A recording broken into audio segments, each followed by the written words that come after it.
Pemirsa, kembali di Ayu Siang. Pemirsa, diduga karena perkara jual beli mobil, dua pria di Depok, Jawa Barat disekap dalam kamar di sebuah rumah di kawasan Sukatani, Tapos, Depok. Korban dibebaskan polisi yang menerima laporan dari istri salah satu korban.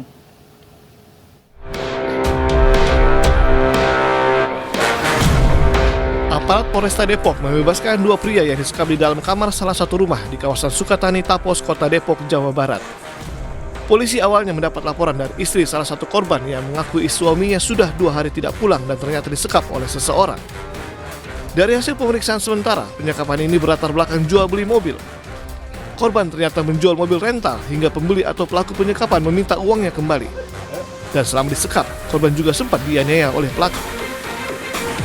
Jadi kronologinya masih dalam pengembangan ini, diduga korban menjual mobil kepada pelaku dan rekan pelaku, kemudian ternyata mobil itu adalah mobil rental, sehingga dari pelaku kemudian meminta uang kembali, ya, termasuk mempertanggungjawabkan apa yang dilakukan oleh korban.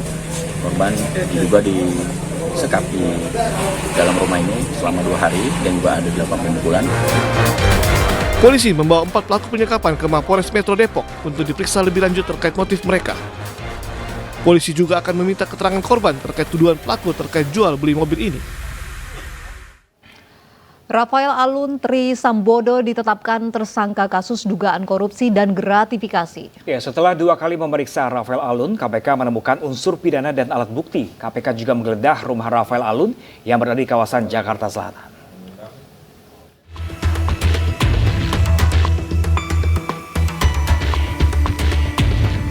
Dua kali diperiksa, Komisi Pemberantasan Korupsi menetapkan Rafael Alun Trisambodo tersangka kasus dugaan korupsi dan gratifikasi. KPK menemukan tindak pidana dan 2 alat bukti cukup sehingga penetapan tersangka Rafael tak terelakkan. Rafael Alun diduga menerima gratifikasi dalam kapasitasnya sebagai pemeriksa pajak pada DJP Kemenkyu dalam kurun waktu 2011 hingga 2023. Itu artinya Rafael Alun diduga menerima gratifikasi selama 12 tahun. Rumah mewah Rafael Alun yang berada di Bilangan, Jakarta Selatan juga digeledah KPK pada 27 Maret 2023. Ditemukan setidaknya 2 alat bukti dalam dugaan korupsi. Jadi ada peristiwa pidana korupsinya telah kami temukan.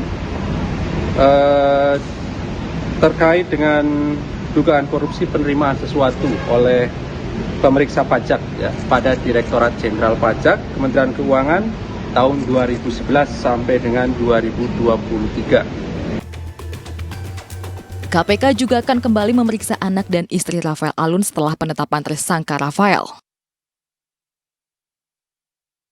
Janggal harta dan rekening gendut mantan pejabat pajak Kemenkyu ini sudah sejak 2003 terendus Pusat Pelaporan Analisis Transaksi Keuangan. Gurita bisnis, rentetan aset kekayaan, dan hedonisme Rafael Alun dan keluarganya dibuka publik. Lini masa riuh dengan kritik dan satir atas jumbo kekayaan tak wajar seorang pejabat eselon 3 Kemenkyu. Dari Jakarta, Tim Liputan iNews melaporkan. Sementara itu, pemirsa, terdakwa anak AG menjalani sidang kasus penganiayaan terhadap David Ozora secara maraton di Pengadilan Negeri Jakarta Selatan. Persidangan diharapkan selesai sebelum masa tahanan AG berakhir.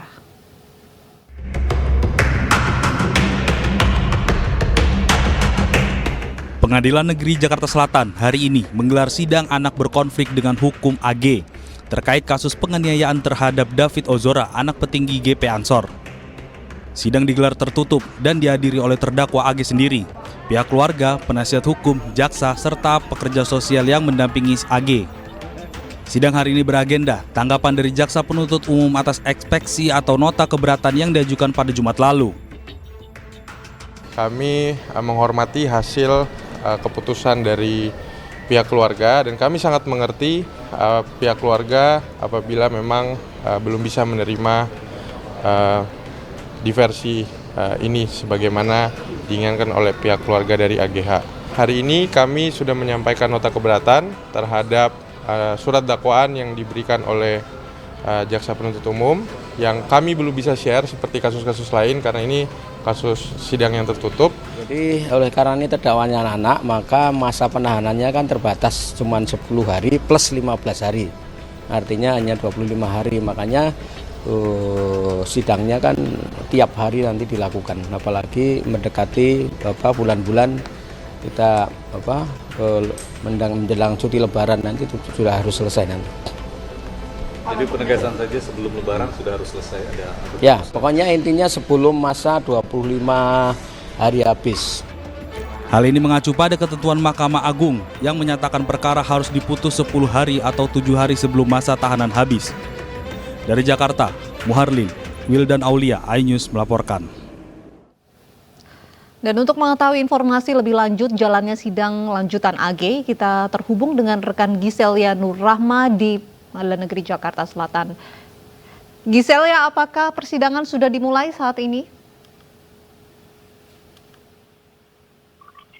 Ya, selamat siang Pram Uci dan juga pemirsa. Pada hari ini Pengadilan Negeri Jakarta Selatan kembali menggelar sidang kasus penganiayaan David Ozora dengan terdakwa anak AG. Adapun agenda sidang hari ini yaitu tanggapan jaksa penuntut umum atau JPU terhadap eksepsi atau nota keberatan terdakwa yang agendanya sudah dimulai majelis hakim sekitar pukul 9 pagi waktu Indonesia Barat. Dan sidang berlangsung hanya sekitar 40 menit saja.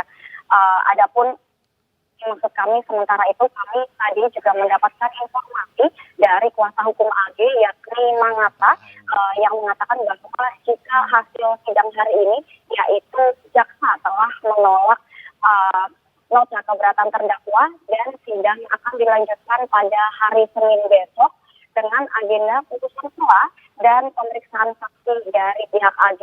Namun kami belum mengetahui secara pasti apa saja tanggapan JPU dan siapa saja yang akan dihadirkan saksi yang akan memberikan keterangan pada hari Senin besok. Dikarenakan memang sidang AG ini dilangsungkan secara tertutup karena mengingat usia terdakwa yang masih di bawah umur. Selain itu pemirsa, persidangan atas terdakwaan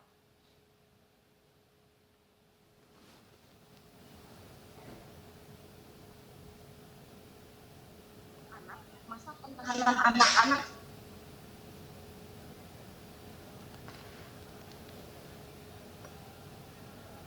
Ya, pemirsa, baru saja kita saksikan bersama laporan langsung Giselia Nur Rahma langsung dari Pengadilan Negeri Jakarta Selatan. Pemirsa, dan kita ke informasi selanjutnya. Sejumlah mantan dan Kapolres Samosir diperiksa Propam Polda Sumatera Utara. Pemeriksaan ini terkait buntut dari penggelapan pajak kendaraan senilai 2,5 miliar rupiah hingga menyebabkan Bribka Arfan Saragi tewas diduga karena bunuh diri.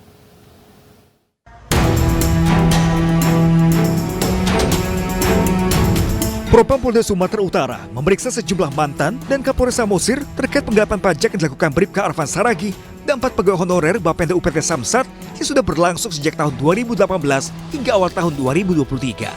Bahkan usai ketahuan menggelapkan dana pajak sebesar 2,5 miliar rupiah di Samsat Samosir UPT Pangururan, Bribka Arfan Saragi tewas diduga bunuh diri. Dalam kasus ini, Polda Sumatera Utara menangani 2 perkara yakni penggelapan pajak dan soal kematian Bribka Arfan Saragi. Melakukan pendalaman dan pemeriksaan terhadap 1. Kapolres Samosir, 2. Kapolres sebelumnya yang berkaitan dengan dugaan berkaitan dengan bagaimana proses terjadinya penggelapan tersebut. Yang ketiga, Kasat Lantas dan Kanit. Penggelapan dana pajak yang melibatkan oknum polisi ini pun menjadi perhatian Badan Pengelolaan Pajak dan Retribusi Provinsi Sumatera Utara. Pihaknya kini memeriksa kembali dan memastikan jumlah pajak yang digelapkan. Penyelarasan data juga menunggu hasil laporan masyarakat yang dirugikan sebab transaksi dilakukan para korban di luar dari sistem Samsat. Itu adalah wajib pajak. Kita harapkan seluruh masyarakat melakukan proses kewajiban pembayaran pajak melalui outlet Samsat resmi. Jangan lagi melalui orang-orang pihak-pihak yang dapat mengakibatkan keadaan yang tidak kita inginkan, hal-hal seperti ini. Jadi kita bersama pihak kepolisian juga sudah membangun suatu digitalisasi baik itu signal maupun e-Samsat.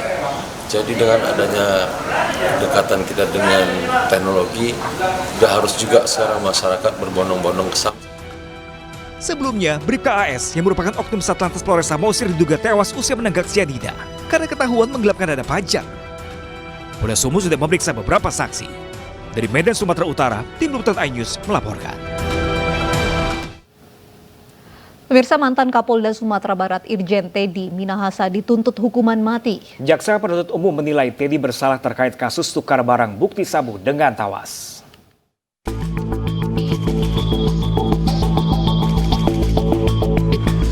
Mantan Kapolda Sumatera Barat Irjen Teddy Minahasa menjalani sidang tuntutan terkait kasus narkoba di Pengadilan Negeri Jakarta Barat. Teddy dianggap bersalah melanggar pasal 114 ayat 2 nomor 35 tahun 2009 tentang narkotika junto pasal 55 ayat 1 ke 1 KUHP. Jaksa menjatuhkan tuntutan terhadap terdakwa Teddy Minahasa dengan pidana mati. Hal-hal yang memberatkan. 1. Terdakwa telah menikmati keuntungan dari hasil penjualan narkotika jenis sabu. 2. Terdakwa merupakan anggota Kepolisian Republik Indonesia dengan jabatan Kepala Polisi Daerah Provinsi Sumatera Barat, di mana sebagai seorang penegak hukum, terlebih dengan tingkat jabatan Kapolda, seharusnya terdakwa menjadi garda terdepan dalam memberantas peredaran gelap narkotika. Namun terdakwa justru melibatkan dirinya dan anak buahnya dengan memanfaatkan jabatannya dalam peredaran gelap narkotika, sehingga sangat kontradiksi dengan tugas dan tanggung jawab sebagai Kapolda dan tidak mencerminkan sebagai seorang aparat penegak hukum yang baik dan melayani masyarakat. 3. Perbuatan terdakwa telah merusak kepercayaan publik kepada institusi Kepolisian Republik Indonesia yang anggotanya kurang lebih 400.000 personil. 4. Perbuatan terdakwa telah merusak nama baik institusi Kepolisian Republik Indonesia. 5. Terdakwa tidak mengakui pada perbuatannya. 6. Terdakwa menyangkal dan berbuat dari perbuatannya dan berbelit-belit dalam memberikan keterangan. 7. Perbuatan terdakwa sebagai Kapolda telah mengkhianati perintah Presiden dalam penegakan hukum dan pemberantasan peredaran gelap narkotika. Terdakwa Teddy Minahasa Putra bin Haji Abu Bakar dengan pidana mati dengan perintah terdakwa tetap ditahan. Usai dijatuhi tuntutan hukuman pidana mati oleh jaksa penuntut umum, tim kuasa hukum Teddy Minahasa menyiapkan lembaga pledoi atau upaya pembelaan. Pledoi difokuskan pada pelanggaran hukum acara yang serius.